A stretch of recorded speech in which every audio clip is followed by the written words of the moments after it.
Hey guys, and welcome back for today's video. Now, over the past week plus, we haven't been getting quite as many polls out as we typically see. Well, that all changed today as 4 brand new national polls came out, as well as 2 state-specific polls for this 2020 Democratic presidential primary, and then also some interesting head-to-head matchups. And those 2 state-specific polls that I'm going to wrap up this video with coming out of key states of Nevada as well as Michigan. Now, before jumping into all of this data, if you guys are interested in participating in our community Twitter polls and just seeing what I have to tweet out on a daily basis, you can follow my Twitter feed over through the link down in the video description. Is going to be right there at the top. And the poll that we just did the other day, I asked which healthcare plan is best for Democrats to run on in 2020. This was right after Elizabeth Warren came out with her version of Medicare for All. And 71% of you ended up saying Medicare for All, 24% voted for the public option, and only 6% voting for Obamacare. So again, guys, if you want to participate in those community polls, you can follow my Twitter down linked right at the top of the video description. So starting off, the first national poll that I'm going to touch on is taking a look at NBC News and the Wall Street Journal. And what we're seeing in general in a lot of these polls is Bernie Sanders taking a little bit of a step forward. Now, all of these polls that I'm going to be touching on today are factoring in that key progressive endorsement from Ocasio-Cortez in the big rally that they had to kind of reignite this Bernie Sanders campaign and a number of other progressive endorsements that he's been getting. So those are starting to bake in to the polling numbers. And like I said, we are seeing Sanders take a bit of a step forward, but still in general, we're getting this 3-horse race at the top with Joe Biden in general in first place, followed by Elizabeth Warren, and then typically pretty competitive between Warren and Sanders in that second and third place spot. So we can see here with this NBC News poll, Biden leading the way at 27%, followed by Elizabeth Warren at 23%, and then Bernie Sanders at 19 percentage points. You can see how the bar graph is faring between these upper-tier Democratic hopefuls. Now, relative small sample size there at 414 with a margin of error plus or minus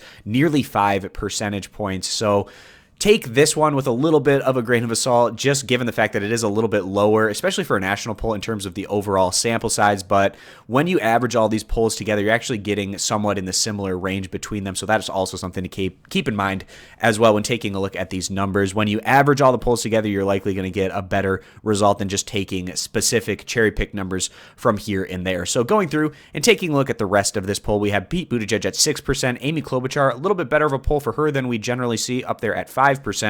Kamala Harris continuing to struggle down there at 4%, and then Andrew Yang at 3%. And something that I found really interesting about this poll in particular, they asked Democrats, so 37% of these Democratic primary voters said that they would prefer a candidate who would build on former President Barack Obama's legacy, while 55% of them wanted a candidate who will take the country in a different direction and bringing a different approach. And probably not all that surprising, those who wanted to build on the Obama legacy led with Biden voters at 34%, followed by Elizabeth Warren at 24%. But those who wanted to take things in a different direction had Sanders in first place at 27%, followed by Warren at 22%, and then Biden there at 20 percentage points. So some pretty interesting numbers there to round out that NBC News poll. Now going over and taking a look at this IBD poll, and this is a particular outlet where Sanders doesn't do quite as well as what we see from him in other outlets, and we see that again in this one from IBD, but doing a little bit better than where he was in the last one.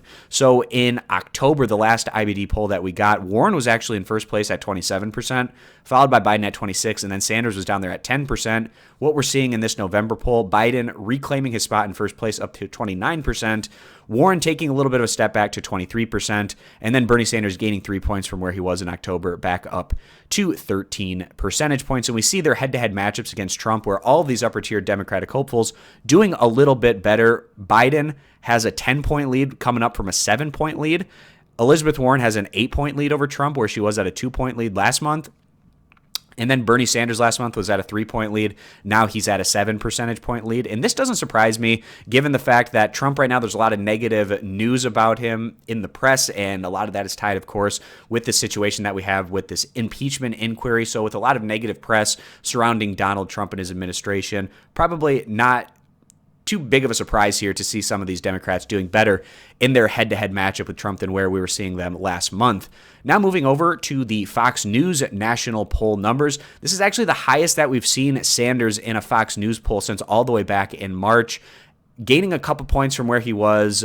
So we're seeing here earlier in October, he was at 17%, gaining a couple points to 19 percentage points. Biden still leading the way at 31%, as well as Warren in second place at 21%, each of them just shaving off 1% of support from where they were earlier in the month of October. But this 19% for Sanders is the highest number he's gotten from Fox News all the way back to when, even before Joe Biden had thrown his hat in the ring and started running back there in mid-March when he was at 23 percentage points. So perhaps this is a positive sign for Bernie, trending in a positive direction again in this particular Fox News poll. And then you see Buttigieg there in fourth place at 7%, all the other candidates at 3 percentage points or less. Now moving over to the Washington Post, and we can see Joe Biden, the same numbers here in late October in contrast to where he was in early September at 27% of support in each instance. Warren gaining in this particular one 4 percentage points. So she was at 17, now up to 21. And then Bernie Sanders staying flat there at 19%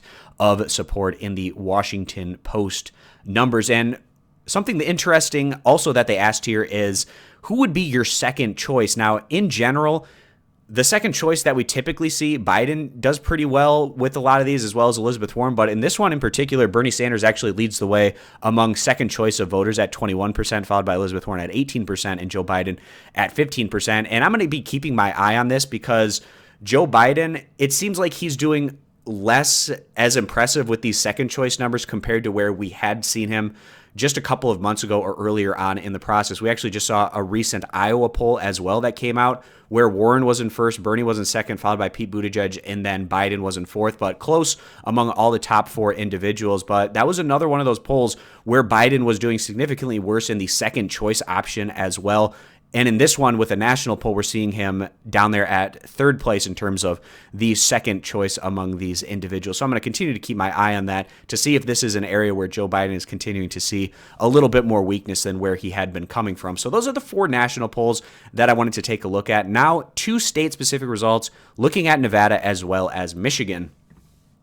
So going over, and first we're going to be taking a look here at Nevada. And Joe Biden leading the pack at 30% of support, followed by Elizabeth Warren at 22%, and then Bernie Sanders in third place at 19%. Now, Nevada, an earlier primary caucus state, is going to be the third one that we actually get people out there and vote. It's going to follow Iowa, New Hampshire, and then we get Nevada after that. Now, in general, this is a state where Bernie Sanders has been doing a bit better in the polling than maybe some of these other results, but not quite the case in this one where he comes in third place at 19%. Going down and taking a look at more of the data, I want to show you the head-to-head matchups.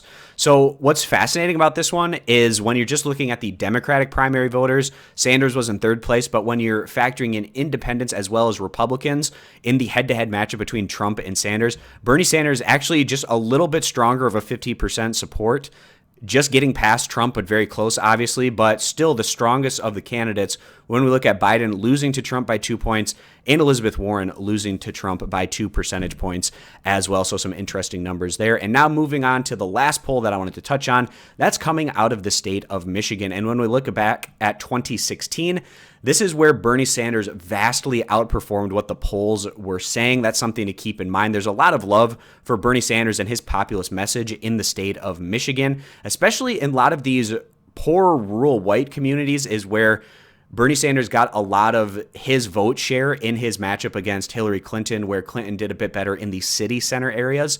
So we see here in this one, Joe Biden leading the way at 34%.